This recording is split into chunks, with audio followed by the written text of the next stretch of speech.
The Tabletop Bellhop is here to answer your gaming and game night questions. Tonight's question comes from Victor Cintron over on MeWe.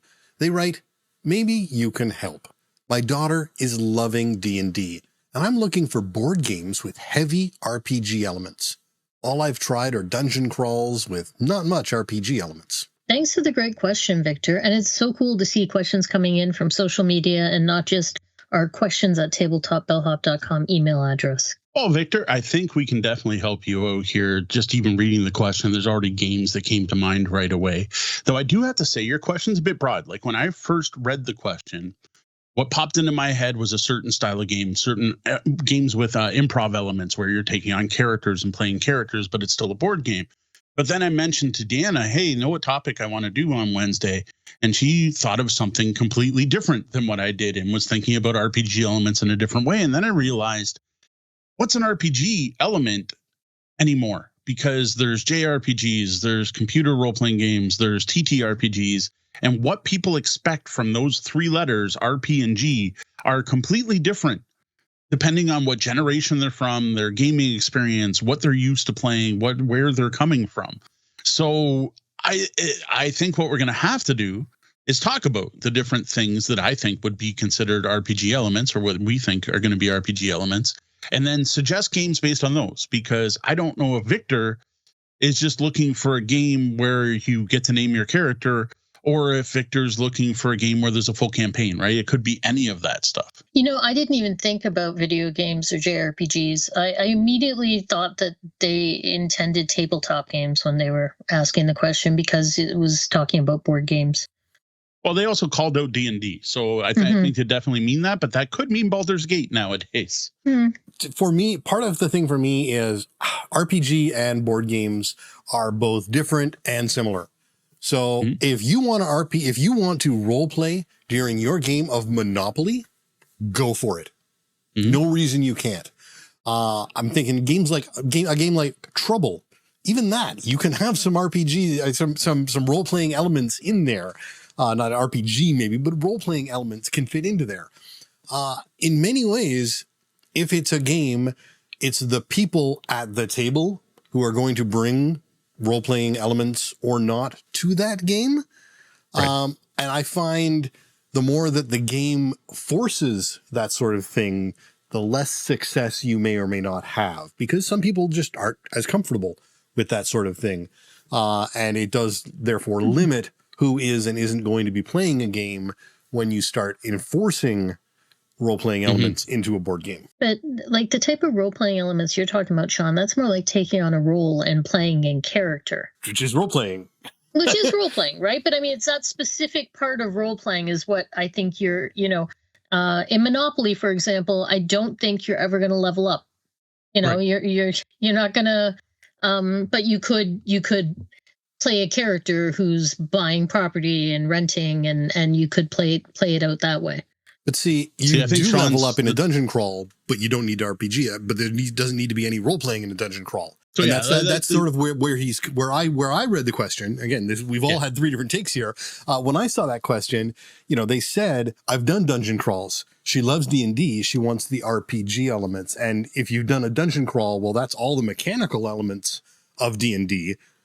You're just missing the role playing part of it. True, but only with the best dungeon crawl board games, because there's dungeon crawl board games that are literally roll and moves and roll to hit, like Hero Quest, right? So that's where I needed more information. So I think Sean and I were actually on the same page when we first saw it, because the first thing I think of when I hear I want a board game with role-playing elements or RPG elements, I think role-playing. I think playing a character where you're more than just a figure on a board. There's improv involved. There's description. There's who your character is. They have a backstory that you are going to talk as that character or describe your actions in a first-person perspective of that character. Though I get some people do RPGs third person, but you're no longer just the piece on the board. You are making decisions. You're acting in characters. Your decisions in the game aren't going to be the optimum move to give you the most points. They're going to be what your character would do or what the game is telling you your character would do. That is where I first went. That's when my brain went when this happened. So the first games I started to think of were games where you made a character as part of the game and then had to play that character. And these would be the games, like Sean says, that actually forces you to role play, which some people aren't all that comfortable with. The example that I would give, though, is Decorum. It gives you character descriptions, and it ends up becoming part of play, that you end up sort of playing those characters as laying out the furniture to Decorum. You are roommates, and you have to solve a logic puzzle to get all the pieces of furniture in the right place, basically. And they describe a little scenario for each one with characters. And we found as we were playing it, and I've found as I've been teaching it to other people, that people tend to play it in character. If they didn't give a name and a description of the person and their attitude, that wouldn't be happening. So the game does direct you towards role-playing elements that might not otherwise be there. Yeah, that one's interesting because, again, when I played it, and I have only played it the once, so it may evolve over play, but the first time I played it, I could not have told you what, 5 minutes into the game, I couldn't have told you what the description, the scenario were. I was just solving the puzzle. Yeah, and to me, Decorum's actually got a really nice place there because that is there if you want it. You have an ongoing, supposedly there's an ongoing story. We got like 6-7 games in Decorum, didn't see the story yet, but supposedly there's an evolving story that you learn as you play the game. And in each individual game, you are playing characters. You get not only a character description, but like something you're supposed to read off in character, and the game encourages it. But what I like about it is for those people who aren't into that, you can play the game 100% mechanically. It can just be a logic puzzle that you're working on together. Mm-hmm. Now, you have to follow the limited communication rules of the game breaks, but that's not role-playing. That's following the games of the word play in the game. And I think Decorum is actually a great example of a board game that has optional RPG elements. I think it's because we played 3-player with Sean, and if I remember correctly, the 3-player scenario was, there's no rules. There was no. Yeah, the characters are only in the 2-player campaign. The 3 and 4-player rules do not include taking on roles at all. There we go. So, which is why Sean probably, I forgot Sean played 3-player. That's exactly why. That'd be why you don't remember. Because I'll tell you, the first story in Decorum is 2 male best friends moving in together who are probably romantically involved. That's hinted at, but not given away. And there's a particular object in it that is very important to one character. And you learn it right away because the person mentions, the one character talks about his dead mother's heirloom. And then the other person talks about how much they hate horror. So you get this setup of the mother's ghost and horror and trying to figure out what that object is. And like, I clearly remember the story from the first one. Now, other games like this, where you literally have to take a character, you're making a character, you are playing, you're role playing it. They are role playing games with board game elements, or role playing games or board games with role playing elements. The strongest, which I have a hard time calling it a board game, because to me, it's just a role playing game, is For the Queen. Or the latest version is Oh Captain, My Captain, which we have on the shelf of shame. I really want to play. Now that is on Board Game Geek. It's in the board game stats. Like, it seems to have ended up in the board game realm of things somehow. So I'm considering it a board game. But to me, that is a pure prompt-based improv role-playing experience where you have no game master and you learn the rules the first time you sit down to play, and you make up a character as you're playing. It's a card-driven RPG. I don't even see that one as a board game. So that one's, I don't, but it's on Board Game Geek. It ends up on top 100 board game lists. It seems to have been classified by the industry or the media as a board game. So we're going to throw that in there. Now, another game like that is Kiss the Goblin, where you're answering cards in character. But the thing with that is, you're not making one character. So yes, you are role-playing. You have to answer the question card as the alignment you've been randomly assigned. So there's definite role-playing. But then it doesn't have any of the other RPG elements. It doesn't even have a set fantasy setting. So there's no setting. There's no evolving story. There's no campaign. You don't play the same character, because the next time you get a card, you're a totally different alignment and a totally different character. Like, to me, that just has role-playing as an RPG element, and none of the other game parts of role playing. So, and this you take on a role for 1 minute, and then you're done with it. So yeah, and this is interesting, because you and I and Dee, I think, consider this role playing and consider these role playing games, a large portion of the population doesn't. Right. So this is something I have sort of figured out is a creative game. You aren't taking on a role. You're just making up a story quickly about whatever the card is in front of you. And this goes for Dubious. It goes for Kiss the Goblin and a lot of games like that. We are role players, so we see it from that lens. But a lot of gamers just think of it as a creative game, much like, but wait, there's more. Again, you're not. Right. It's you a pitch can game, be making up. You can be a salesman character in role playing, but you're not really. You're just making up an idea, and that works for Dubious and Kiss the Goblin as well. If you look at it from that point of view, from that different non-role player, point of view. When you compare it to, but wait, there's more. I see it, but the framing of the games is RPG style framing. Kiss the Goblin, you're given an RPG style alignment to play as your role. Like it has. Again, you're saying play as your role, but it's just make up something based on this card you're given. Mm-hmm. And again, we are steeped in role playing. We have been doing it for all of our lives, and we are going to likely see things from that point of view. And yes, it is fantasy, and it is based off of concepts taken from a role-playing game, unquestionably. But the actual skills involved are just making up something real quickly based on a card in front of you. And you can take that to a point where you are playing the role, but you don't need to. See, I think Dubious is a step the other way. As Dubious goes too far, because Dubious, you sit down and make a character. That is what you're instructed to do. You have a character sheet, you're picking a role, and you're writing down background information. And then you're answering multiple questions about that character, and the character evolves, and you tell an ongoing story as you go through the cards. To me, that's pushing it really close to the role-playing side. Where I totally agree, Kiss the Goblin's just an improv game where it's based on RPG alignments. But to me, that's still an RPG element either way, whether people call it that or not. It's just like people trying to decide that they're not role-playing games, they're story games, right? I'm disappointed that our resident story gamer, Jeff, isn't in the chat to kind of argue that side of things as well. It's just definitions. I would say those are all RPG elements, and those are games where you're playing roles. And I think they're all great suggestions, potentially, for Victor. Now, again, Dubious is the one to me that feels the most like you're playing that character for the night. It's not a quick game. You're playing for 1 to 2 hours. It's not a 15-minute, and you are evolving that character. You're answering questions as the character. And we've even said Dubious needs a, but wait, there's more element where you can say, but wait, tell me more about this. Now, other games in that category, most recently, we discovered Adventure Party, the role-playing party game. So this one even claims to be a role-playing game, and I think it is in that way. And it's similar to Dubious, where you are going to create a character and you are going to go on an adventure with the rest of the party, but you are purely improvising things.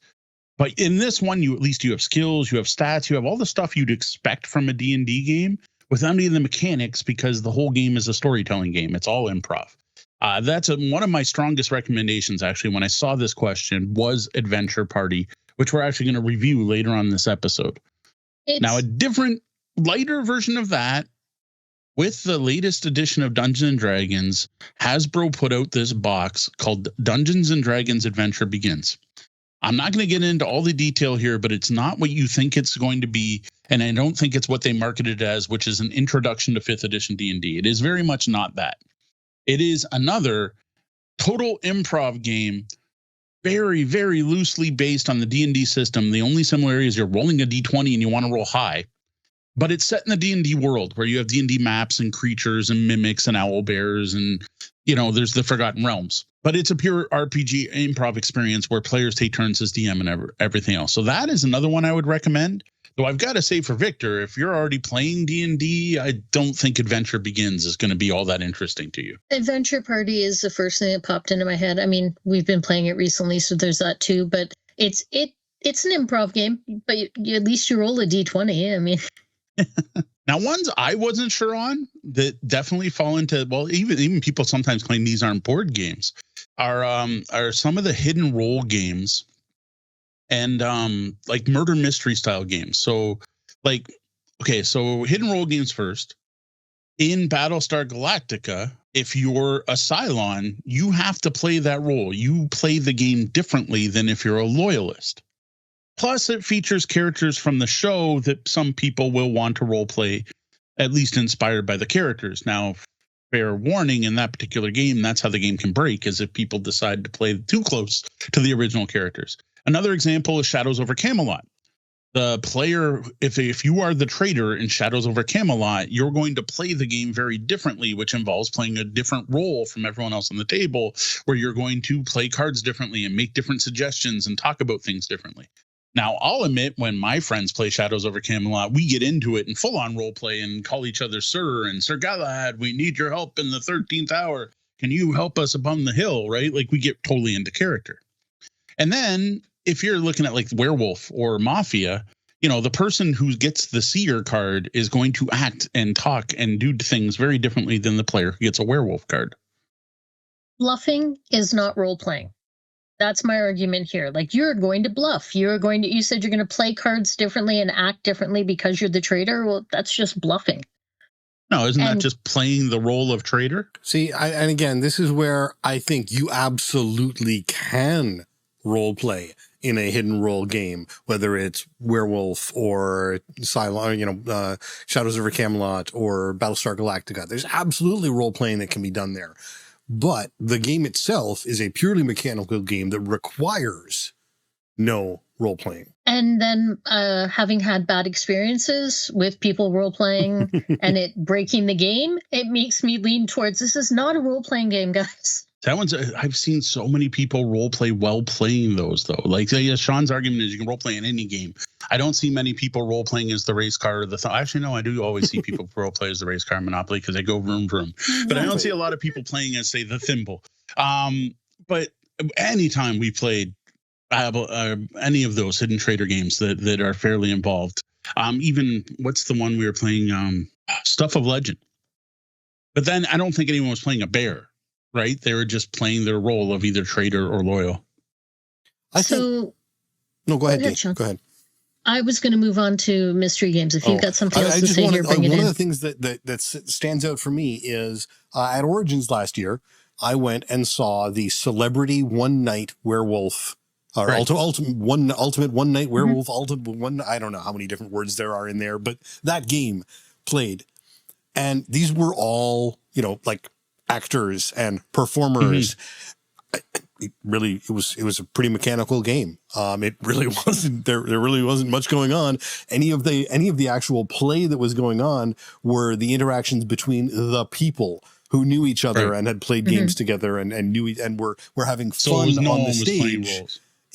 There wasn't any role playing there. And again, that is my only actual werewolf experience. But again, these are the people who you would have expected to role play One Night Werewolf, and nope, didn't happen. All right, so the end result, I think, for hidden role games for Victor are probably not. Like, you might want to check them out. They might be interesting. You can role play them in them, and role playing in them might be easier than other mechanical board games. But really, probably not enough RPG elements to keep you interested. So then the next thing you had mentioned was mystery games or murder mystery games or. So I was thinking of Ghost in the Machine, which includes Which Way book-like elements.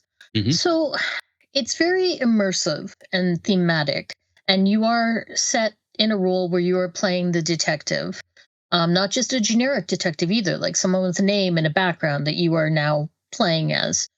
The thing is, I would say 98.2% of your decisions in that game are based on making a smart choice trying to solve a puzzle, not a thematic choice based on what this person would do.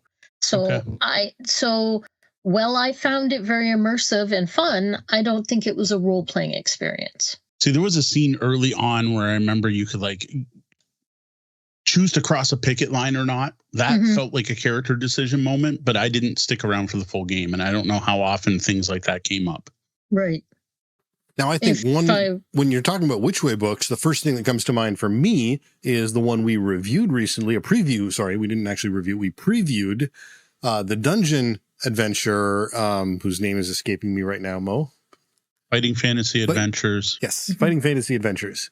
And for me, that one lent itself to role-playing. While, again, I don't think there's any need to it.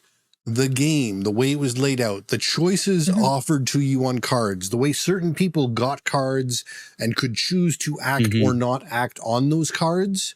Yeah, there was some plus, given there. the you know, you are a character, you are the rogue, you are the barbarian, or what have you. That game, even as a dungeon crawl, lent itself to people becoming their character, and I did. I played the sneaky rogue. I forget what I did with a potion, but there was something or other I did that basically screwed over other people. I think the games that have the which way elements like that, where you might not make the one optimal, this is going to let me win choice, but rather make the interesting choice or the character driven choice.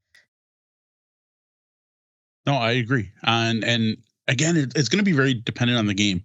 To stick with talking about fighting fantasy adventures, Victor mentioned dungeon crawls, and I'm like, man, it so depends on the dungeon crawl. So the ones that came to my mind when you're looking at ongoing choices affecting the outcome, right? So you have your ongoing story and you have your multiple choice, you have multiple paths. If you win the mission, you go one way. If you fail the mission, you go another way. To me, that is an RPG element that has been added to some board games. And to me, it gives you more of a being in a living world and having decisions that matter and possibly making those decisions as a specific character or in character. So to me, those do fit what Victor's looking for. But in dungeon crawls in particular, it makes me think of Hero Quest, which is literally a roll and move game. Even though everyone loves it, they grew up with it, it's fantastic, whatever. You literally roll to move your people. When you get up to a door, the dungeon tells you where to put the monsters. Then you roll dice to see who wins the combat. Like there are decisions made, yes, and there are some strategies better than others. And you're at least playing against a human, like you're not following an AI. But also, when you finish the mission, nothing much changes, and it's to me that does not have many RPG elements except for the trappings. It's in a dungeon and it has orcs and goblins, and you're playing fighters and warriors. That said, people again can roleplay. Whereas Gloomhaven, there's choices to be made, but not in each individual mission. And to me, what makes that more of a role-playing experience is the discussion when you're with your group going, do we go over here to the forest or do we want to go back to the Inox? And then the cards you get every time you go back to town that always present a difficult choice. And I think that's where some dungeon crawlers are going to stick out more, is that branching path, multiple choice. You can go explore in Gloomhaven. You can decide to go do a side quest. There's no linear plot to follow, as opposed to I can play scenario 1, then scenario 12 of Hero Quest, and that doesn't break anything. I think exploration for me is part of the RPG experience. And I was thinking of a legacy game like, say, Seafall, which I know, not one of your favorites. But you explore and you make choices in the which way style book in there. You have a character, you name your character, and you level up. Things carry on from one mission to the next. It has, to me, RPG elements for a board game. I think a lot of it for me, now as we're sort of working through this and talking through different things, one of the big things that stands out for me as a requirement, even more so than the progression, the leveling up sort of idea, is really the fact that you have choices to make where there isn't an optimal choice. Because in a board game, in most board games, there is a best thing to do. You want to win the game. You want to progress to in a direction that is going to cause you to win the game. And in a role-playing game, you are not trying to win. You are trying to do something. And part of that is having a selection of options before you. Some may be better or worse, but none is optimal. And having those choices is really a standout sort of concept for role-playing games for me. Or another level of that to me would be that you can take the non-optimal option, knowing full well that it's not the optimal option. I think also adds a big level of RPG element, especially for people who are used to fail forward style role-playing games. Anyone who's played Powered by the Apocalypse knows the fun of taking the tough road, the bad option, just to see how things turn out. I think how story-driven the game is, like Chronicles of Crime. Or you're trying to solve a mystery, right? But I know that I felt compelled to make some less optimal choices just to discover out of curiosity of what would happen when I did it, who I would get to talk to, what would happen next, right? It's funny because I think like the Scooby-Doo Escape from Haunted Mansion, where you can make choices like, Scooby eats whoever eats the butler, those are things you can try in the game. You can do things like that. Now, those aren't necessarily dead end choices. It's not a path. You can do things and recover in that particular game because it's aimed more for kids. But that sort of concept where you can just, hey, there's a thing. I bet you I'm going to do it. And you're not limited because the game is like, no, you must follow this path and these paths, and one will win, one will not. So speaking of which way style games, we already mentioned Final Fantasy Adventures. I haven't played them, so I don't know how good they are, but there are the Choose Your Own Adventure. They took 2 of those old classic books and made them into board games. There's Legacy of Dragonholt from Final Fantasy games, which you make a character, you have a character sheet, and you're going to use the abilities on it, but it's very much just a which way book. So that's a take it or leave it. Deanna already called out Ghost in the Machine. I'm not too RPG like though. I don't think it's a great recommendation, but if you want an immersive mystery game, man, like talk about immersive. There's some fantastic stuff there. One I want to call out is, here's an interesting one because it's only one part of the game. So the game Above and Below from Red Raven Games is a Euro build your city, collect your people, collect resource management game. But one of the options in the game is to send your people down into the depths and basically go explore a dungeon, which is done with a massive like which way style book where you go to, page 28, this, and you get options. And the best way to play the game is to have someone else read them off to you, and you don't know the outcome. And the more I played the game, the more that I was reminded of, Slay the Spire. When you get to a question mark, it's like that aspect of Slay the Spire suddenly in Above and Below. But it's only that part of the game. Like the rest of the game, you're building a city and you're trading resources. But the depths, similar to going delving in Caverna with your dwarves, but that's more of a random table. Sean called out Scooby-Doo Escape from the Haunted Mansion. And I think one of the biggest which way books of all time, which is also going to get to once we talk a little more about exploration, is Tales of the Arabian Nights, with the thickest which way book I've ever seen. Now, another thing we brought up a couple times here that some people think is an important part of RPGs. Like if I say RPG to you, they think XP, leveling up, my character getting better gear, getting new abilities, and then playing that same character more than once. So I'm going to play the game next time, I get to play that same character, and I'm going to keep playing that character. Every time we sit down to play the game, I play that same character. They have a new story, they learn new things, and they get better. And there are quite a few board games that do this. And I admit this is an element I want in my RPG style games, because when it's not there, I don't like them. The example being Cthulhu Death May Die and Zombicide did not work for me because I wanted that progression. I wanted that ongoing story. I wanted to play the same character over and over and see them evolve. Now, is that role playing? Is that what you mean by an RPG element? Do you want like more little dials on your D&D character and ways to level up? I think it's important to some people, so I wanted to include it in the discussion tonight. It's not just the progression and the leveling up, it's the character classes. If I say I'm playing a bard, you know what that means. There's, if I'm a scoundrel in Star Wars, there's things there that implies, and it comes with preconceived notions, right? And it gives you a framework that you're all in the same framework to discuss. Yeah, it's interesting because partially because a lot of my RPG XP comes from superheroes. And while people keep demanding to put level progression into superheroes, I generally hate it.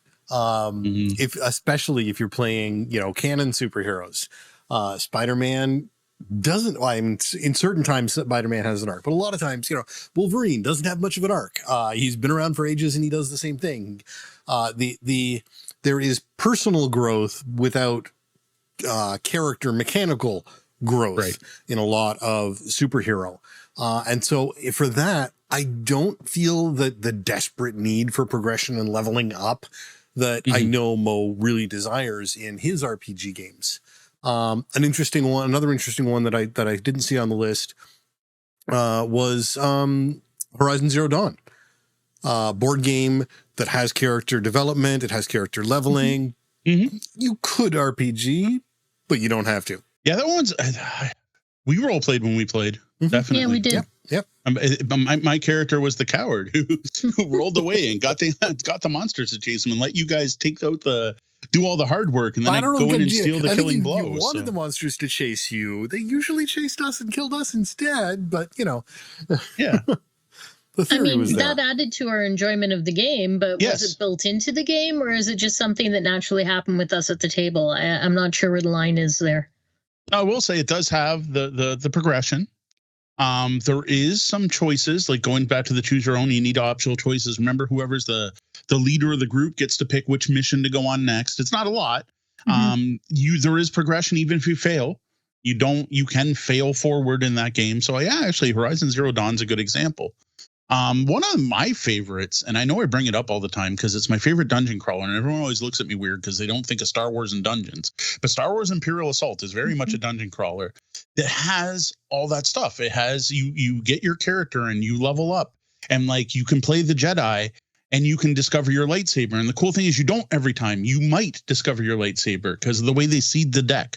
And like if you run into Han Solo because of a random card, you can then use him as an ally 3 missions later, and you get the whole making your character better. But though in that particular game, it's more about the equipment you add to your character. And if I remember, there's a big stage where you can like flip your card over and you're better.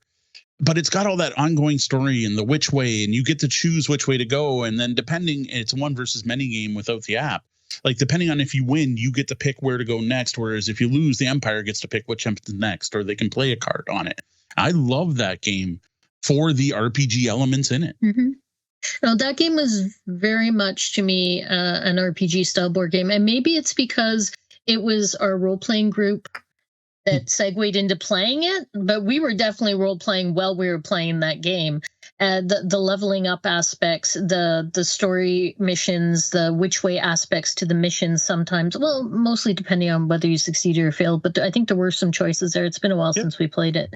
Yeah, no, it very much felt like an RPG experience to me. And again, because it's cooperative, you're a team, a party playing against the DM, right? Like it has that feel to it as well. Now, on the other hand, there's the opposite where you do have character development, but in Sanctum, it's kind of pointless character development. And while we have called this the Diablo board game, there is more role-playing in a couple of people hanging out and chatting on team chat while you play Diablo than there is in any game of Sanctum. As much as it does evoke the Diablo feels once in a while, it's not a role-playing game at all. Yeah, I can't recommend Sanctum to someone. Hey, you want a game with RPG feels? Sorry.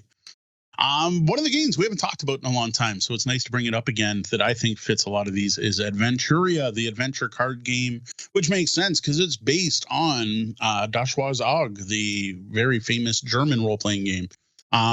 It's got character advancement, though minor, very little after every game, but there's a little bit. There's no set ongoing story, but you can play the same character through multiple different stories. There is a suggested progression for the existing scenarios that you can go through. You can tweak your deck after every game, so there's a bit of that in there. But the mechanics in it feel like a role-playing game, which might even be another point here, is what board games feel like a role-playing game. Because in Aventuria, unlike most card games and deck builders, you got to roll the hit. And then you roll damage on damage dice. And that just to me feels like a role-playing game that I am rolling to hit my melee attack, and I have my melee. And then you want to swing off the chandelier, you've got to make a skill check, right? Once you start throwing in skill checks and all that with the character optimization, like Aventuria is pretty close to playing a role-playing game, except it breaks down on the fact that the stories are linear. Like you get to the boss fight and your goal is defeat this guy, and you're going to have to swing across the chandelier at least twice to get points over here. And you have the option to do this cutlery thing to give you bonus points here. So it's very scripted. But other than that, that one really gave me a role-playing game feel. Like to me, it felt as good as sitting down to play a game of Warhammer. Like I sat down and played a game of Aventuria, I get that same dopamine hit I get from playing a full RPG. I completely agree. I will say that it's a scenario-driven game, and I felt that, and I'm not going to be able to remember which ones, but I felt some scenarios felt more RPG-like than others. Yes. Agreed. And it gave you a little more freedom and a less like I'm just here to roll some, you know.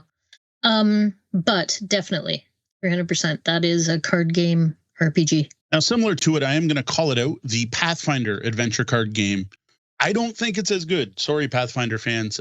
You don't get quite as much customization, and the playing through a random deck of cards that's only slightly different based on your adventure, with the only real adventure difference being the story you're told before you start playing, just didn't quite do it for me. But before I played Aventuria, I would have strongly recommended the Pathfinder adventure card game. I'm going to bring up an interesting one, because one big aspect of playing role-playing games like Dungeons and Dragons and other trad games is making your character. And I've got to say, a board game you may enjoy that has one aspect of role-playing games is Role Player, spelled ROLL, because it's making a D&D style character. That is the goal of the game. But it takes that and makes it a Euro game, all about dice mitigation and optimization and building the best character to get the most points. So it makes making a character about as dry as you possibly can. But that might appeal to you because you're trying to do things like match the perfect alignment and collect sets of gear that give you the most points. So I'm going to call that one out as an interesting one, though really it's just one small aspect of RPGs. And no, there's no character progression. No, there's no playing your character, though to be fair, there are expansions now that let you then take the game further, including a full legacy game where you get to play your character you played in Role Player, but we have not explored any of that. See, what we need is Traveler, the character creation role play board game. Yeah. Yeah, there was a Traveler game. We saw at Origins. It actually looked really cool. Yeah, but without the character creation, I don't know what Traveler has no I purpose to me. I literally have nothing to say about Traveler. Is its own game in Traveler. And just do that and you're done. Another aspect, Deanna brought it up a bit, was she mentioned Chronicles of Crime being an example of it, as well as the murder mystery game Wandering on London is another part that makes a game feel role-playing like. And this also very much gets to your open world RPG video game feel, is exploration and a world where you can do what you want. Now, I can't think of a lot of examples of these myself. The one I love the most is, of course, Zaya, Legends of a Drift System, which is a sci-fi game where you are given a ship. And I would say your ship is your character. And then that's it. There you go. The map's randomly generated. You can be a smuggler. You can be a pirate. You can just explore. You can try to find all the jump gates. You can just do missions. There's tons of different options on what you can do. From what I understand, Western Legends is the same thing, but in the Old West. I'm going to call out an older game that I own called Spurs that very much to me felt like a Western sandbox, where you could be an outlaw, you could rob banks, you could go, you could be a prospector and just harvest, you could be a cattle rancher, and it was kind of up to you what you wanted to do. And the fun came out of players playing different roles. So, you know, one person's being the outlaw while someone else becomes the bounty hunter. Mage Knight is another example of one that's that is a fantasy sandbox, procedurally generated, map grows as you play. Once you learn the full rules, considered one of the best single player games out there of all time.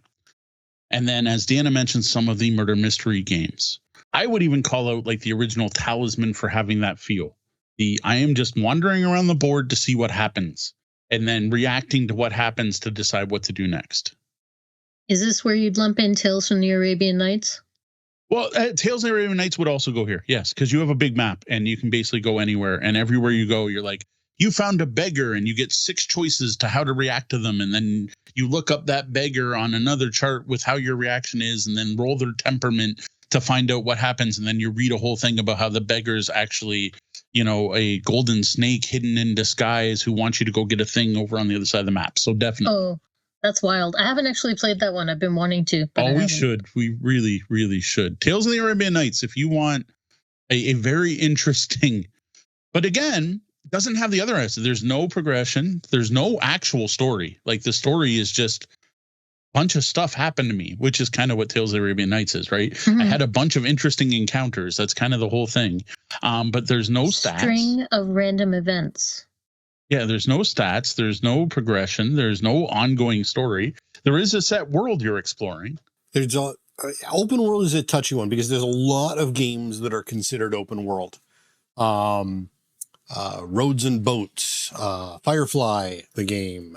There's a lot of games out there that are considered open, but calling them RPGs are tight. I mean, Isaiah, I agree. I think Isaiah really is. You really are playing that character of the ship, or the, if you want to make up the pilot of the ship, that is a character. But you can also go into other ways, into other forms of open world games that are a lot more mechanical. So, just Firefly is an interesting one because Deanna actually asked me. She's like, "Do you want to bring it up for the backdrop?" And the only reason it's not back there is because there wasn't enough room. Because I think it fits. But Firefly is one of those. Again, it depends on your definition of a role playing game. When you're talking about D&D, you're playing a character. There are role playing games out there where you play teams and groups.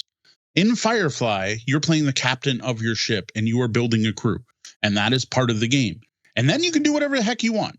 You can try to run contraband. You can just pick up and deliver. You can go hunt reavers. You can work with I forget what they're called, the police, the non-brown coats, the other side of the war, and be them and go after people. Except that game then throws in a mission and a way to get points. And to me, that's what ruins the game. Like, I played the game last time. Everyone else was just playing Firefly the RPG. They were flying around doing things, whereas I was laser focused on what that mission told me to do and got it done as quick as I could. And everyone else had a bad time because I ruined the game by winning, like by playing it. Because you made the game end and we weren't done exploring. That's what the complaint was. They're like, wait, that's it? We're done? You won? I'm like, yeah, because it was like the starter mission. It was like, go somewhere and get a bounty, then go somewhere else, then have so many credits when you go to this planet. And I'm like, all right, I raised the money, I got the bounty, I got the credits, let's go here. Meanwhile, everyone else is on different parts of the map and everything else. So I think that does have that RPG element, but again, there's no progression, every game's separate. But I think Firefly is actually a good recommendation if you want a sci-fi, you own a ship, do what you want, but very much in the Firefly universe. Like it's not Zaya. The other option, if you are looking for the Serenity did, if you are looking for exploring in a canon universe, there is Star Wars Outer Rim. That one I haven't played to know. From what I understand, that one's pretty mechanical, but I have not played that game. It's mechanical, but again, it's exploring. It's open world. You're playing either a bounty hunter or a mercenary or a smuggler and exploring the world around you in the Star Wars world. Fair. All right. Do we have anything else that we wanted to hit on for like RPG elements that we think could be showcased in board games or board games that have RPG elements we haven't mentioned? Because I got to say, all these kind of mash together in every game. Like, you could probably take the different things we talked about, right? So like level progress, some type of progression, ongoing story, multiple choices, playing a character, and put them like rate these games 1 to 10 in each of those, which would actually probably be a pretty fascinating thought experiment. But like all the games we mentioned have some aspects. Is there an aspect of role playing that we may have missed? Those are the ones I had thought of. Loot, treasure. Well, treasure? Sanctum. We called Sanctum. So yeah, there is your game. If all you want to do is collect items, you want Sanctum from Czech Games Edition. Because that's what that game's all about. Rolling lots of dice, we can give you that too. I know this fantastic game about gladiators battling in an arena that uses D6 dice. All right, so the biggest thing I keep wondering about all of this, and I have to ask, and I'm asking Victor here, I guess, but like, why? Like you're enjoying D&D, play D&D. And if you really like the RPG elements of D&D, explore other role-playing games. Like, there are tens of thousands of role-playing games out there. I don't know what there's more of in the world. Board games or role-playing games, but it's pretty close. I don't know how many new RPGs come out every year, but just look on any of the crowdfunding platforms in the RPG categories, and you're going to find everything. I own role-playing games about pretty much every topic, from courtroom dramas that you play out through interpretive dance to triple X Street Loot.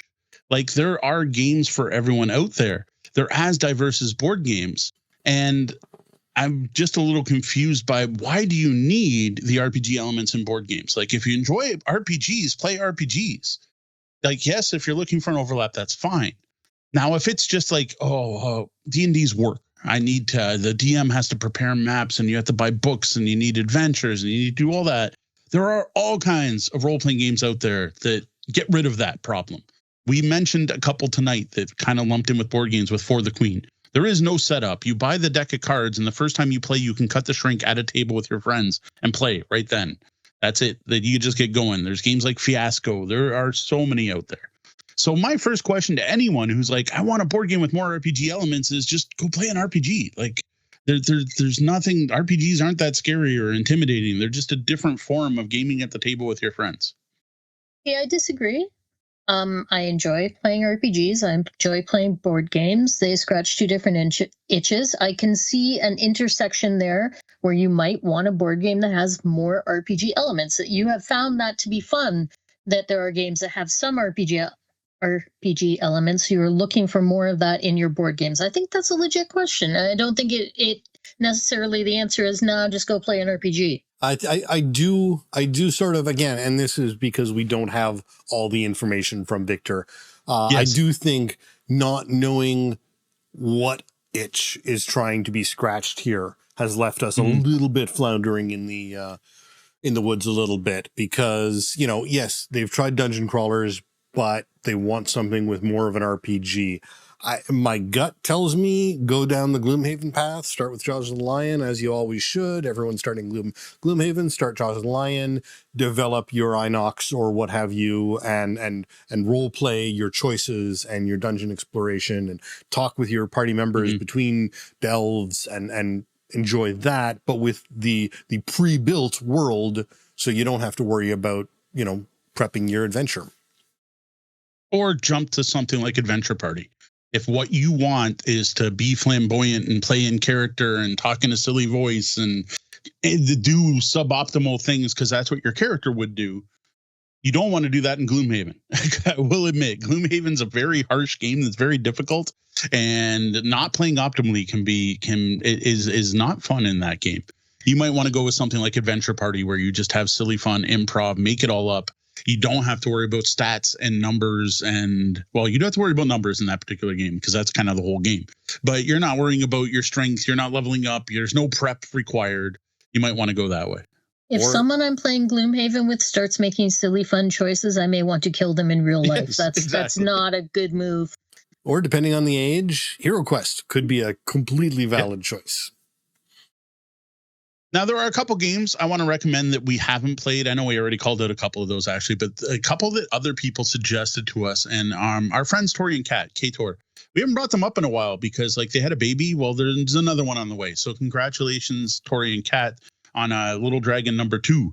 So I don't know if we're ever going to game with them again, because I don't know if Dragon number 3 is coming after that. But it seems like they've become a production company right now, and they're just producing new domains for the world. So...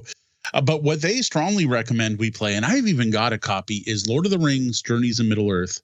As the everything good I say about Star Wars Imperial Assault was improved in this, and it's set in Middle-earth. Now, I will admit, Tori and Kat are the biggest MERP fans. Middle-earth in general, sorry, not the role-playing game. They love MERP, though. Middle-earth fans I know with tattoos and rings, and they did the Walk to Mordor challenge so they could get those things. You've seen the ads, I'm sure, on your social media feeds. They went and did that.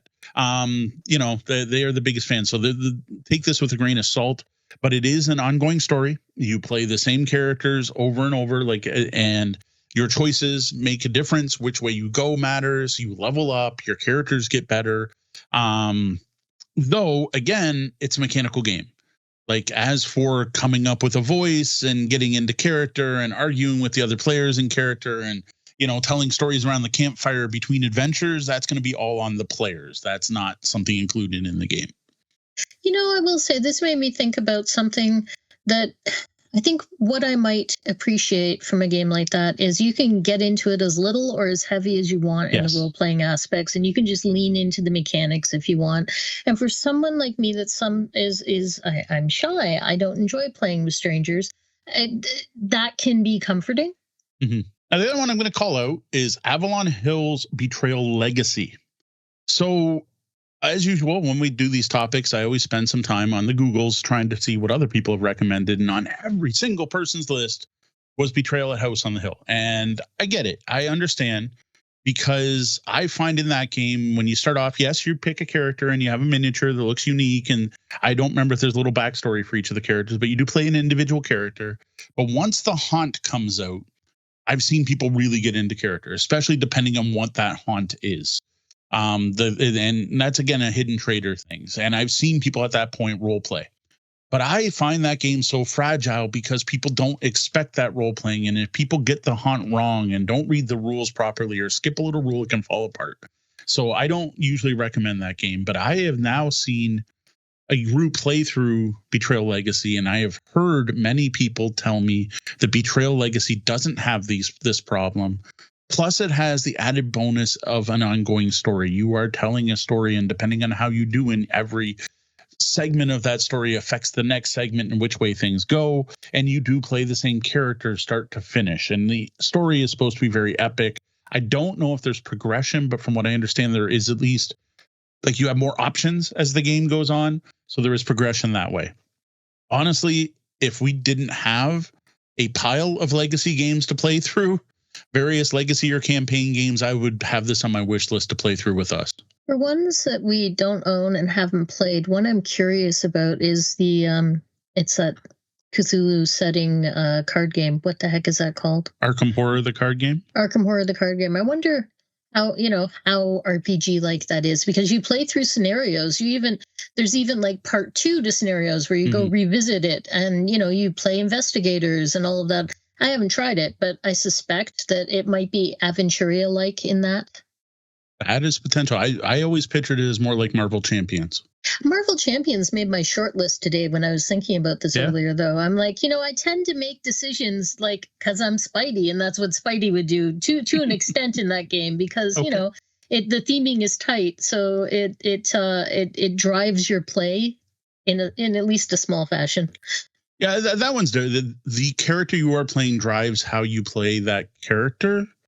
But to me, that didn't feel very RPG-like at all. Yeah, and you know what? I said it made my short list. It did. Yeah. I didn't haul it upstairs, but I did stop and look at it on the shelf for a minute, and I was like, maybe. One we didn't call out, but I think probably should fit, Mice and Mystics. Okay, so Mice and Mystics, you know what? I meant to call out Stuffed Fables, and it just, we're improvising, right? We're not necessarily going in the order of the notes and the point forms. Both of those I think are good. Mice and Mystics, you're playing a character, but it is very much a dungeon crawler. You are going through a story, but the story is 100% linear. And if you fail a mission, you just restart and have to try again. So yes, it has that. You're playing characters. The only progression is you unlock like new weapons and skills, new equipment, but it's minor. Like you might get one Norse sword, one other thing, and then you might unlock the catapult for a later mission, but you only actually unlock it because the next mission needs the catapult. So Mice and Mystics is iffy, but I would say Stuffed Fables fits even more so. Besides having a very cool theme of being stuffies protecting a girl, her first night in the big girl bed, and then ending up having to battle the toys under her bed and ending up in a parallel universe, that has branching paths. You have choices. You can go this way or you can go that way. And there's a system for when you fail, something can happen. So I think Mice and Mystics works. It's RPG-like, but it's no more RPG-like than your average dungeon crawler. It's got a great story, definitely worth reading and playing through for that. And it's got some neat mechanics. Whereas Stuffed Fables has more RPG elements, but still there's more of a dungeon crawl game than role-playing. And I find another thing with those games is it's hard to get in character when you don't know the character, right? So especially that game, because it's not based on anything, but I had that problem with Stuff of Legend, right? Like here I'm playing whatever ballerina top. I haven't read the comics, so I have no tie to that character, and I don't know how they should act different. Whereas Mice and Mystics felt like that too, where like I'm whatever, I don't remember the names, but I'm like Dolly the Archer Mouse. That's all I know. I don't know who Dolly is, what their backstory is, or how I could get more into character, except I'm playing the ranged attacker. So I think that's all we have in regards to board games with strong RPG elements. So now we're going to take a moment and check in with the lobby. We do record this show live on Twitch, twitch.tv/Tabletop Bellhop, usually Wednesday nights at 8 p.m. Eastern, but watch our social media feeds to know when we're going live. Now, what does our chat room have to add to our discussion tonight? I noticed it has been scrolling by as we've been talking, which is awesome. So early on, one of our first suggestions was someone asking whether or not Dungeon Pets with a Z qualifies. All right.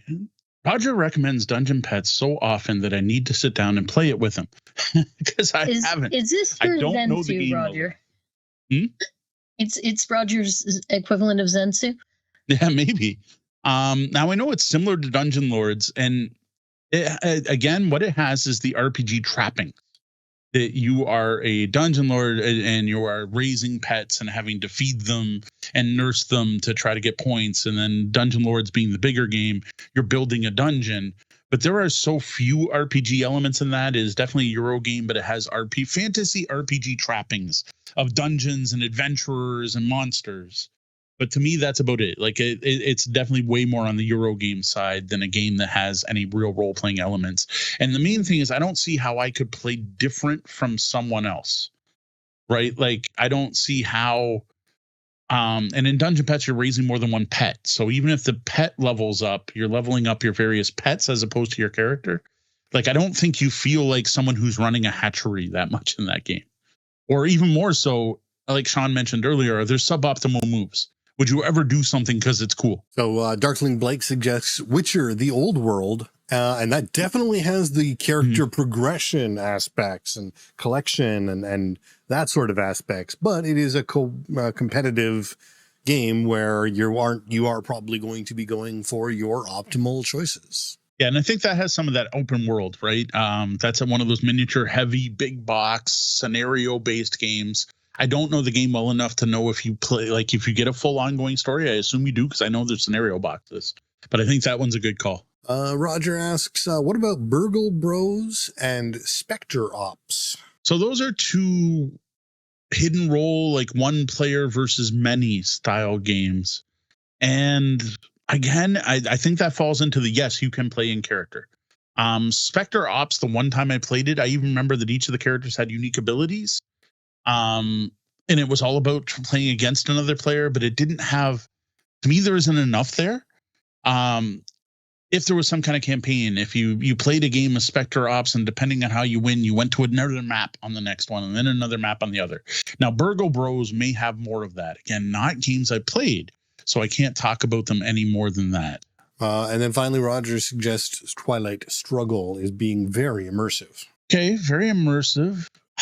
Is being the president of the United States or the president of the USSR and manipulating world events and using them to your advantage role-playing. I just think that's a cool theme, and I think it's a very well-done game, and it brings up lots of historical events, and I love the way it's balanced so that you don't just recreate history every time you play it, but I don't really get any RPG feel for that. Like I'd get just as much RPG feel playing America and diplomacy.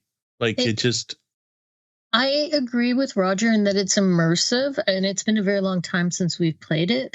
But I did feel like, I don't know, you play into being those two different nations and the antagonism between them. And well, I don't know, I remember reading off cards and not making suboptimal choices, as Sean said, but maybe reading off cards and being like, there's, it's maybe RPGs here and it's just below it.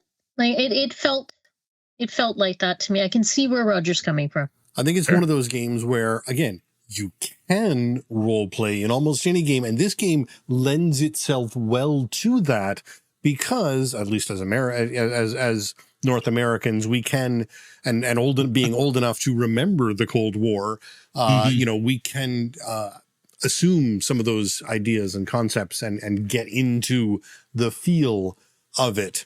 Perhaps more than we can the race car or the shoe. Well, here, let's put it this way. If you took Twilight Struggle and you rethemed it as two fantasy nations, it probably wouldn't have the same impact. Well, unless it was two fantasy nations from D&D of which you were a fan. Again, it's that connection to the content. Because I'm sure an 18-year-old today wouldn't have the same connection to Twilight Struggle as we do, because they never sat down in the hallway waiting as a nuclear preparation, drill. Mm-hmm.